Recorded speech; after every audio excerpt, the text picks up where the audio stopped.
दोस्तों 12 अगस्त 2018 को नासा ने एक स्पेसक्राफ्ट लॉन्च किया जिसका नाम था Parker solar probe. Parker solar probe को बनाने का मकसद ये था कि इसके इस्तेमाल से हम सूरज के एटमॉस्फेयर को जो है और अच्छे से जान सकें। पार्कर सोलर प्रोब को अप्लाइड फिजिक्स लेबोरेटरी जो कि मैरीलैंड यूएसए में है वहाँ पर बनाया गया है और इस स्पेसक्राफ्ट का जो बजट है वो पूरे 1.5 बिलियन यूएस डॉलर्स है, जो कि होते हैं तकरीबन 11,200 करोड़ रुपये। पार्कर सोलर प्रोब को इस तरह से बनाया गया है कि सूरज के एटमॉस्फेयर को झेल सके और सूरज के सरफेस के इतना करीब पहुंच सके दूसरा कोई भी स्पेसक्राफ्ट नहीं पहुंच पाया था। सूरज के एटमॉस्फेयर में घुसना इतना आसान नहीं है दोस्तों, जो कि जाहिर सी बात है इसकी गर्माहट की वजह से। अगर हम बात करें एनर्जी की तो मार्स तक पहुंचने में किसी स्पेसक्राफ्ट को जितनी एनर्जी लगेगी उसका 55 गुना एनर्जी सूरज तक पहुंचने में लग जाएगी। अब सवाल ये उठता है कि इतनी ज़्यादा एनर्जी क्यों?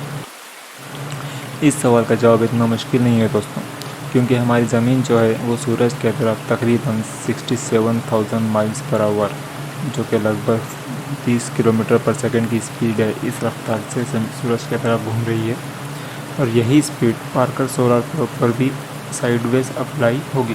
तो अगर सूरज के स्ट्रेट कोई स्पेसक्राफ्ट पर लॉन्च किया जाए तो ये ज़मीनी स्पीड कम नहीं होगी और सूरज तक अगर हमें पहुंचना है तो इस ज़मीनी स्पीड को निकालना होगा। तो इस ज़मीनी स्पीड को निकालने और सूरज तक पहुंचने के लिए हमें स्पेसक्राफ्ट को ज़मीन जिस डायरेक्शन में घूम रही है उसके अपोजिट डायरेक्शन में लॉन्च करना होगा।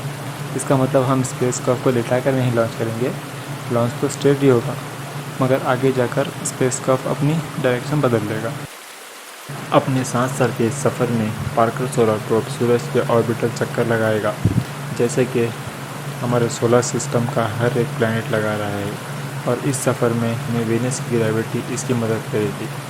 अपने हर चक्कर के साथ ये प्रोब सूरज के और नज़दीक पहुंचता जाएगा और अपने सफ़र के अंत तक ये प्रोब अब खुद के ऑर्बिट को सूरज के सरफेस से 3.8 मिलियन माइल्स तक ले जाएगा और इस पोजीशन पर पार्कर सोलर प्रोब हीलियोस 2 का रिकॉर्ड तोड़ देगा, जो कि 1976 में लॉन्च किया गया था।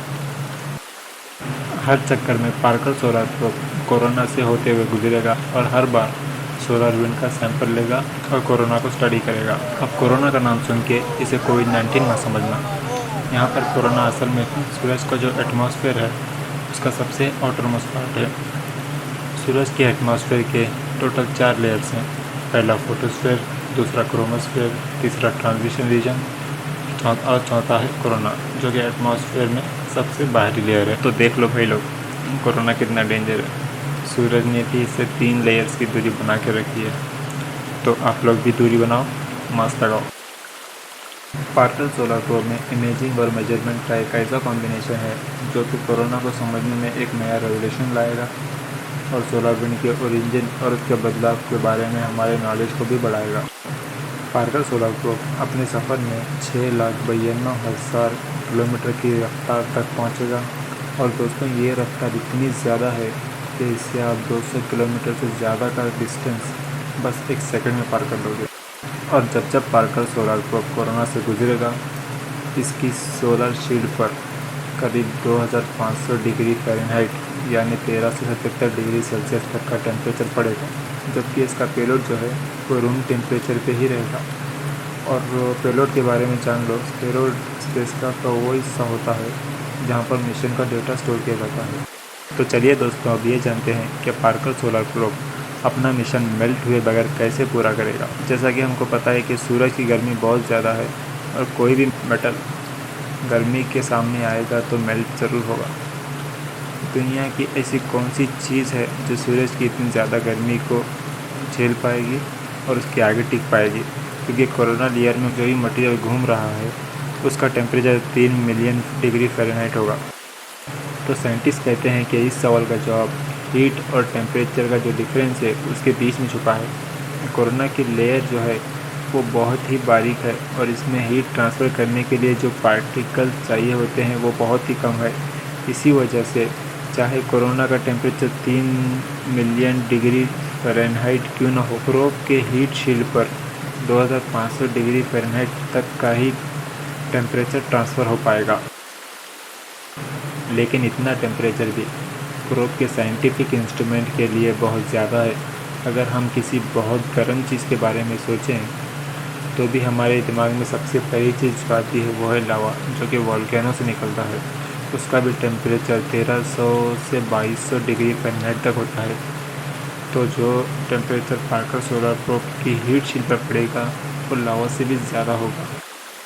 तो दोस्तों, इस टेम्परेचर के सामने टिकने के लिए पार्कर सोलर प्रोब में कटिंग एज हीट शील्ड, जिसे थर्मल प्रोटेक्शन सिस्टम कहते हैं, लगाया गया है।